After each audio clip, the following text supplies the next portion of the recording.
Bengals and Trey Hendrickson have yet to reach an agreement with just 2 weeks till week 1 of the NFL season. Hendrickson told our very own Laura Rutledge he and the Bengals are close on an annual salary and length of terms. However, it's the team's unwillingness to give him guaranteed money. We know that's what matters in football. That's the hang-up. So yesterday, RC felt strongly about the Bengals wasting Joe Burrow's star talent. Let's flash back. Are we concerned that they are wasting this stage of Joe Burrow's career? Absolutely. I mean, if you watch that game last night and you think about, especially early on last season, we've watched people run for more miles against the Cincinnati Bengals than David Goggins. If you're Joe Burrow, the reason that you're out here in the preseason is because you know you have to score 40. The reason that you're trying to do different things while you're trying to get reps with second-team wide receivers is because you know you're going to need them at some point in the season in order to make plays to help a defense that's going to be absolutely putrid. And when you watch this in the preseason, you have to be sick to your stomach because you know there's going to be some games where you sit in the post-game press conference that you scored 35, 38, maybe 41, and you still catch an L. Do you agree with RC? I understand what he's saying. I think RC hit it. Their defense is terrible, but I don't think Hendrickson would make that big a deal with their defense one way or the other. They got a bad defensive team. So they are an offensive team. They have to score 40 a game. They got the two great receivers. He's a great quarterback. They seem like they're committed not to get off to these terrible September starts because he's played Burrow a lot in preseason. Last year, week 1, they lost to Brissett and the Patriots, if you remember correctly, in the first game of the year. So do I think that Cincinnati is a championship-level team?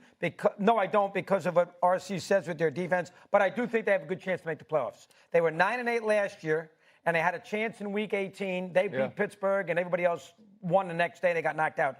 They should be able to figure out a way to win 10 games, and 10 games will get them into the postseason. And then Burrow and Chase and, of course, Higgins would have a chance against anybody in a shootout type of game in a postseason spot. Lewis, why are you shaking your head? They're not figuring out a way to win 10 games, no. You know, because this ain't 2024. Think about the teams that have made some significant strides and improvements for 2025, okay? Think about that. The Raiders have made significant improvements. I trust the Raiders right now to find a way to sneak into the playoffs before I would trust the Bengals. Think about the Patriots. Think about the Patriots and what they have done, and not just the people that they brought into the organization in the locker room, the people on the coaching staff. They have an all-star coaching staff that will get that team to play far above and beyond what our expectations are right now. Look, Cincy, it isn't just a defensive issue with Cincy. You know this, too, since Joe's been there, right? Since Joe's been there, they've been in the bottom quarter in the league in pass block win rate every single year. And people go, well, he's been able to manage it. Look at the season he had last year. You're playing with fire with the way in which this guy has to be perfect every single week when he has turnstiles for an offensive line. And while everyone else in the AFC is gaining ground, his team is losing ground. He's keeping his. He kept his dudes. But as far as the supporting cast is concerned, every other football team's getting better. They just are. The West has gotten better. The East has gotten better. The AFC North, hey, let's just see what happens here with Pittsburgh, okay? You know defensively they're going to be better. And if Aaron is on it, like RC and Jalen Ramsey and people are saying how he's looked in training camp, hey, man. And we know Baltimore. We know what Baltimore brings. I really think this football team could be in trouble again. And you're right. You're right. Look, Trey Hendrickson does not make them a Super Bowl contender, does not make them a playoff contender by himself alone. There are far more foundational issues with this football team. Stephen A.? Well, let's directly answer the question here. Are they wasting Joe Burrow's prime? You're damn right they are. In 2021, when they went to the Super Bowl, they were a middle-of-the-road defense. They were like 17th in scoring, 18th in yards allowed.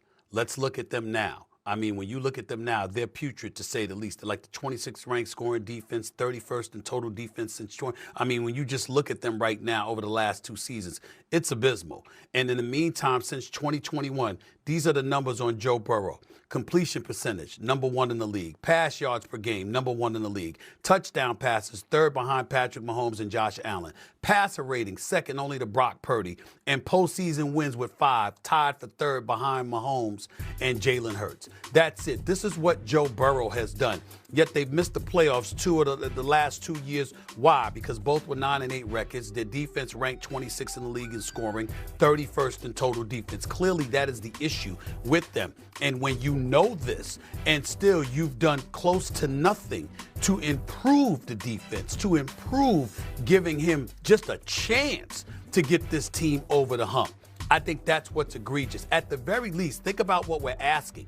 He took you to a Super Bowl with a middle-of-the-road defense. Nobody's even asking you to be elite.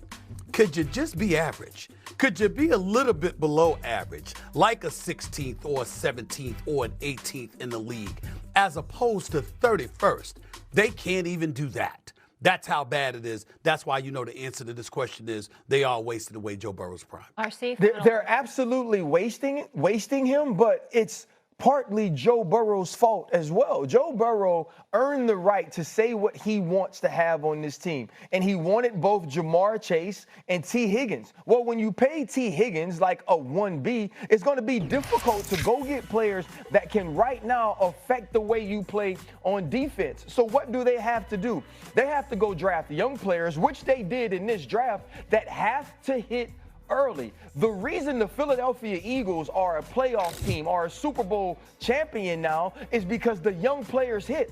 Jalen Carter hit, right? We start Cooper DeJean hit, Quinyon Mitchell hit. And so now a team that does have a 1A and a 1B receiver, that has a quarterback that they've paid, that can go out and get Saquon Barkley and score points, can also get stops. Look at the top tier quarterbacks in the AFC, which we believe they have the top 4 in all of football. Patrick Mahomes is in a tier by himself. Don't put him on a tier with anybody else. Josh Allen, Lamar Jackson. We're talking about all of those teams as championship contenders because of what the complete roster looks like. We're not talking about Joe Burrow and the Cincinnati Bengals like that. And you can make the argument that after Patrick Mahomes, he's actually the best one because he's the only one that's been the quarterback of a team that's beat him in the most important moment. SA? Right, but what we also have to be careful of is the fact that we can't just talk about Joe Burrow when we're talking about the Cincinnati Bengals. Let's talk about Zach Taylor and his coaching staff. Over, the first 2 games of each season in his 6 years there, they're 1-11. They don't show up to play until mid-September and beyond.